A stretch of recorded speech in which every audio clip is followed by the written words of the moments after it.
Some roads and bridges in the Kruger National Park (KNP) are closed due to heavy rains, with several bridges reported to be overflowing today.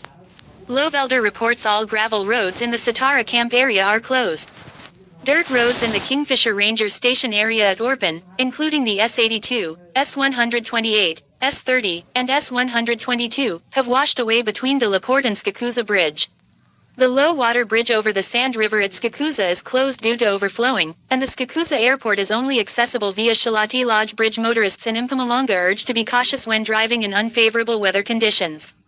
Dirt roads in the Kingfisher Ranger Station area at Orpin, including the S82, S128, S30 and S122, washed away between De La Porte and Skakuza Bridge.